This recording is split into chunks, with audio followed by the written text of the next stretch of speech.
영상이 조금 잘렸네. 볼게요.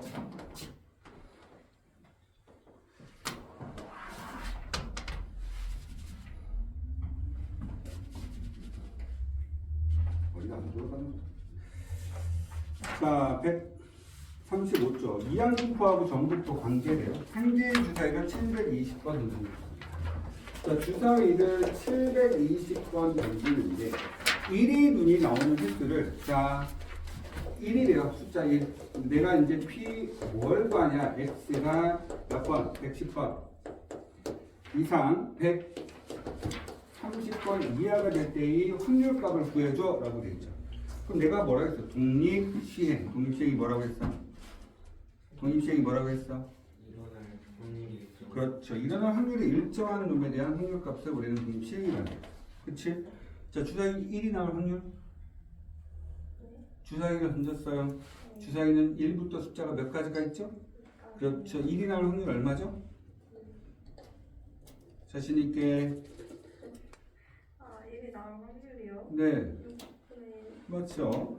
자, 왜 갑자기 질문하면 머리가 하얀색이 되나요? 네, 볼게요. 그럼 P 자체가 얼마 된다? 6분의 1이 됩니다.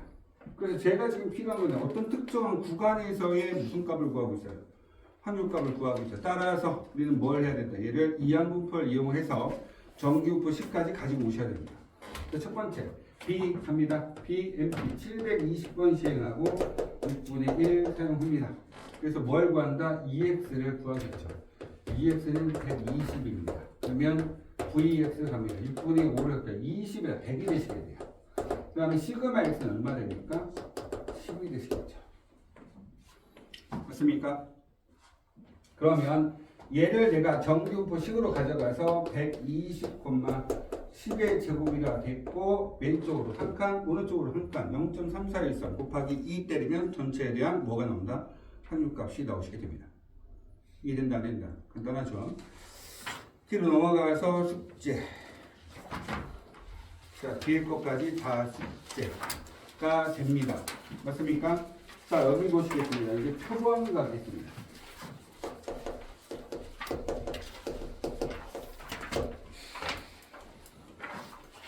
다 숙제입니다. 오늘 내용 정리하고 수업이 끝날 것 같아요. 표본까지. 아시겠죠? 앞에 집중. 수업 타임 많은 거 알고 있습니다. 근데 신앙고등학교는 수업 타임이 많다고 해서 전부가 잘 나오는 학교가 아닙니다. 굉장히 문제를 자주 풀고 계셔야 되고, 확인 작업하듯이 계속 끊임없이 자기가 문제를 풀고 계셔야 성적대가 나오는 학교입니다. 시험기간 때 돼가지고 닥쳐가지고 공부를 한다고 해서 시험점도 절대 나오지 않습니다. 화수 안 나오신 분들이 있어요. 나와서 공부하라고 그렇게까지 얘기했는데 나오셔서 공부하세요. 자, 표본 보겠습니다. 표본이 뭐냐면 샘플이에요. 샘플.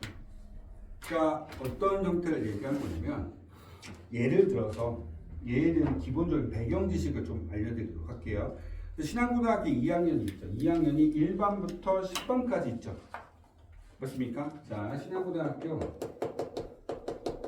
2학년입니다. 신앙고등학교 2학년이 1반부터 몇 반까지? 10반까지. 그래서 제가 어떤 주머니 상자 안에 1반부터 10반까지의 수학 성적의 평균치를 집어넣었어요.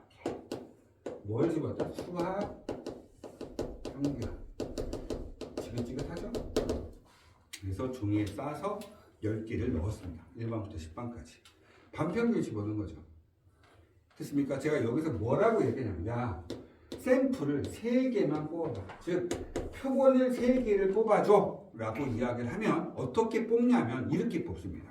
3개를 한꺼번에 뽑는 게 아니고 하나를 뽑습니다. 우선은 하나를 뽑아서, 한 개를 뽑아서 확인을 하고 다시 집어넣습니다.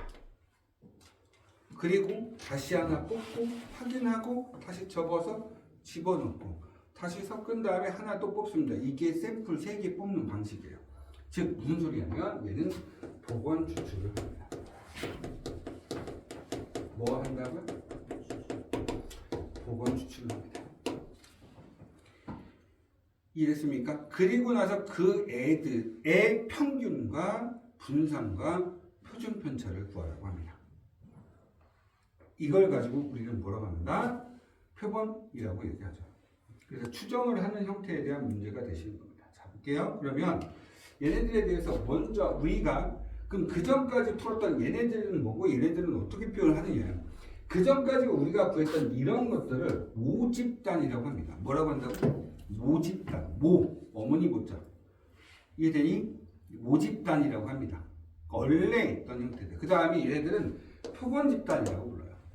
그래서 이렇게 표현하는데 그러면 평균은 그냥 그대로 우리가 모집단은 그냥 그대로 똑같이 사용을 합니다. 이렇게.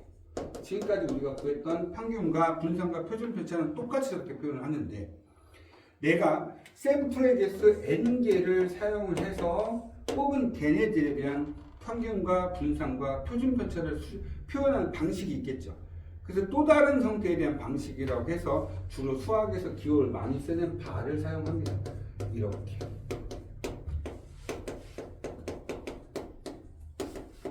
이렇게 해줍니다. 됐니? 다시 어떻게 본다고? 평균과 분산과 표준 편차는 모집단이에요. 그러니까 우리가 알고 있던 그 전체에 대한 평균과 분산과 표준 편차에 대한 이야기를 하고 있는 거고요. 거기서 내가 샘플 n개를 뽑겠다고. 어떻게 뽑는다고? 보건 추출을 하면서 뽑겠다고. 맞습니까? 보건 추출을 하면서 뽑는데 그 보건 추출을 해서 뽑은 놈이 그러면 보건 추출을 하기 때문에 내가 전체의 개수가 2개밖에 없는데 샘플 10개 뽑을 수 있다는 소리예요. 말도 안 되겠지만. 그치? 이해된다 안 된다? 샘플이라고 하면 개념 자체가 좀 작은 개념처럼 생각할 수 있겠지만 얘네들 의미는 뭐가 된다? 이렇게 생각을 좀 해주셔야 되겠죠. 모집단에 대한 개수보다 얘가 더 많을 수도 있긴 하다. 알겠니? 자, 그 상태에서 뭘 하느냐? 서로 간에 비교를 하는데 얘네들 구하는 방식이 있겠죠. 평균은 똑같습니다. 그러니까 2x와 2x 반은 똑같습니다. 같다고요. 아시겠죠? 그 다음에 분산은 어떻게 표현하냐? 요 분산, 표본에 대한 분산은 어떻게 계산하냐면 m분의 vx입니다. 그냥 나누면 돼요. m분의 vx. 이해된다? 자, 세 번째는 표준 편차는 어떻게 보냐? 표본에 대한 표준 편차는 여기다 루트를 씌울 거니까 루트 m분의 시그마 x입니다. 이걸 좀 기억을 해놓고 하셔야죠. 굉장히 자주 나오기 때문에.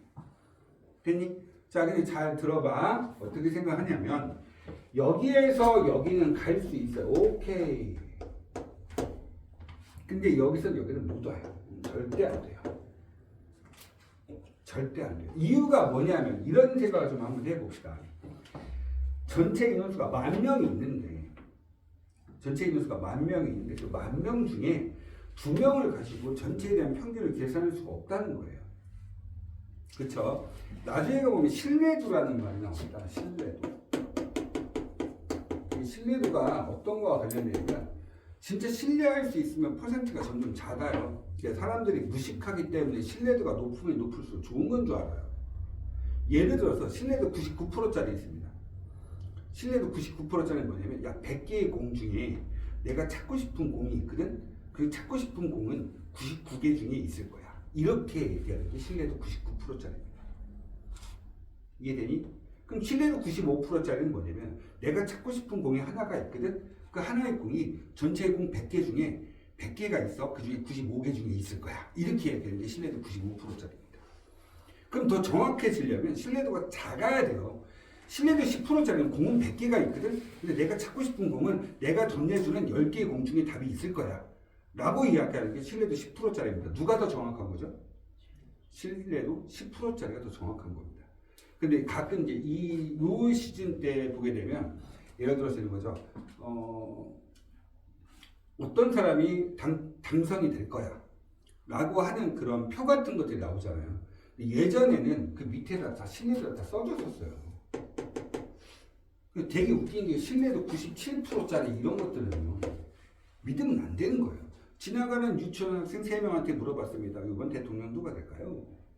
뭐 이런 거하고 비슷한 거라고 생각하시면 돼요. 투표권도 없고 생각도 없는 아이들. 그냥 옆에 있는 사람이 난 1번, 그럼 난 2번, 난 3번 이렇게 얘기할 수도 있고 얘가 2번에서 나도 2번, 나도 2번 이렇게 할 수도 있는 그런 형태에 대한 아이들한테 질문했다는 소리예요. 이해된다 안 된다. 제가 제일 정확한 게 신뢰도 71%짜리인가 본 것 같아요. 72%. 이 71% 정도 되려고 한다면 투자 자금이 한 150억 정도 들어간답니다. 그러니까 이런 설문조사를 하잖아요. 저도 이제 전화 들어오면 계속 전화 끊어버리죠. 귀찮아 죽겠어. 그치? 왜냐면 몰라. 지금 누가 나왔는지도 몰라. 솔직히. 이게 대통령 선거야. 지금 지방자치 선거 있잖아. 그치? 나 지금 누가 나온지도 몰라. 내가 일하기 바빠 죽겠어. 지금. 그치?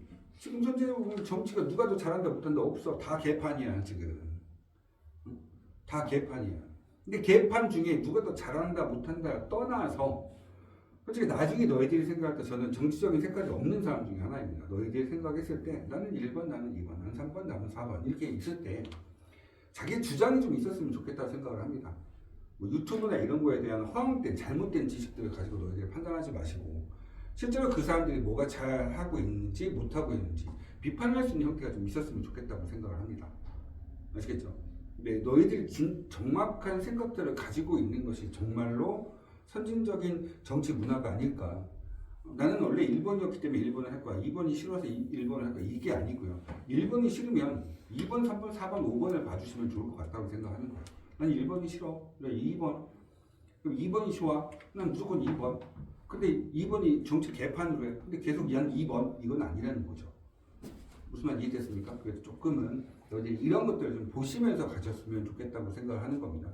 아시겠죠? 근데 보게 되면 진짜 대통령 선거 코앞인데 신뢰도 97%짜리 갖다 놓고 나서 퍼다 나가는 애들 엄청 많아요. 심지어 99%짜리 가지고 퍼다 나가는 애들 엄청 많습니다. 그러면서 이번에 대통령이 누가 될 거야 이렇게 허황된 진실을 뭐 이야기하는 거. 제가 이제 예전에 저는 이런 얘기 해야 되나? 이회창이라는 사람을 굉장히 좋아했습니다. 그때 당시 지금으로 따지면 2번에 해당하는 사람이죠. 그 다음에 그때 당시 누구하고 대통령 선거를 하냐면 김대중이라는 사람하고 대통령 선거를 같이 치렀습니다. 그때 당시 저는 이회창이 당연히 될 줄 알았습니다. 근데 떨어지더라고요. 그 다음에 또 누구였냐면 노무현이라는 사람과 이회창이라는 사람이 또 붙었습니다. 당연히 이회창이 되는 줄 알고 있었습니다.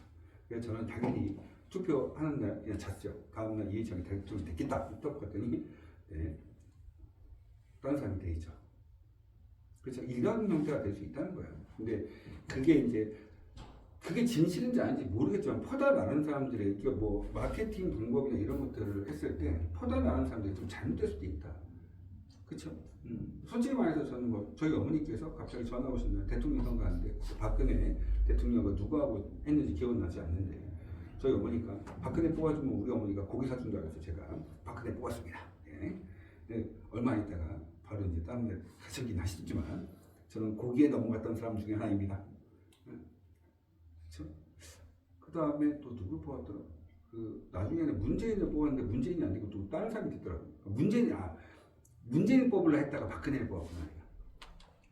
그렇죠? 이런 거죠. 그러니까 뭐 예를 들어서 저는 누가 보면 여기 있다 여기 박쥐 같은 그런 건 아니고요. 그냥 여러 가지 생각들을 하면서 지금 조금 투표를 했던 것 같습니다. 근데 너희들도 역시 마찬가지로 약간 그런 생각들 하시면서 하시면 좋지 않겠냐. 자, 그럼 표본 좀 전에 얘기했었죠. 자, 이거 한번 볼게요. 이런 얘기예요. 2만 명 정도가 있는데 2만 명에서 예를 들어 내가 3명을 뽑은 다음에 이 3명에 얘가 3명을 뽑았는데 엄청나게 우수사원이야. 그래서 우수사원이어서 연봉이 많아. 근데 월평균 얘네들을 가지고 평균적인 월급은 얼마입니까? 라고 얘기하면 전체적으로 평균이 올라가 버릴 거잖아. 근데 이게 안 된다는 거야. 무슨 소리냐면 모에서 표본으로 가는 건 당연한 겁니다. 이해된다 안 된다? 모에서 표본으로 가는 건 당연한 겁니다. 그래서 모평균과 표본평균을 같다고 했었고요. 분산은 n으로 샘플에 대한 개수로 나눠주면 되고요. 표준편차는 그냥 거기 루트만 씌워주시면 된다는 거죠. 그런데 문제점이 하나 생겨요. 너희들한테 얘가 다 필요한데 얘를 안 가르쳐주고 얘만 알려줄 때가 있어요. 표본에 대한 뭐만 표준편차 옆에다가 좀 체크 좀 한번 해주세요.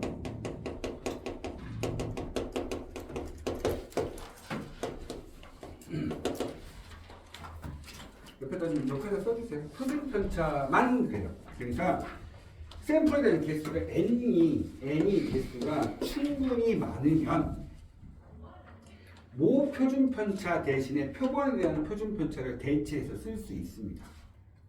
그건 좀 기억을 해놓고 가셔야 돼요. 이게 유일한 거예요. 여기서 여기 넘어오는 건 당연한 거예요. 근데 여기서 여기 넘어가지 못한다고요. 근데 얘가 필요해요. 얘가 필요한데 뭐에 대한 표준편차가 필요한데 뭐 표준편차가 나오지 않았어. 그러면 n이 충분히 컸을 때는 모 표준편차 대신 표본에 대한 표준편차로 대체해서 쓸 수 있습니다. 이 정도만 좀 기억을 해놓고 가세요. 어차피 뒤에 가면 신뢰도 구간이나 뭐 이런 것들 계산하다 보면 뭐에 대한 형태가 나와야 되는데 뭐에 대한 형태가 나오지 않고 표본에 대한 표준편차만 계속해서 주어질 때가 생깁니다. 그때 계산 공식을 그대로 외운 사람들은 그 계산 공식에 맞지 않기 때문에 계산을 못하고 그냥 내비두는 경우가 생겨요. 문제에서는 무조건 문제를 풀 수 있는 형태를 줍니다. 결과적으로 본다면 뭐가 무조건 나와야 되는 형태에서 뭐가 나오지 않았을 때 표본밖에 나오지 않았죠. 근데 조금 전에 제가 뭐라고 했느냐, 모에서 표본으로 가는 건 무조건 오케이입니다.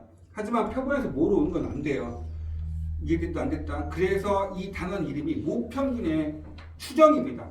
뒤쪽에 보면 모평균 추정, 그러니까 모평균을 내가 추측하겠다.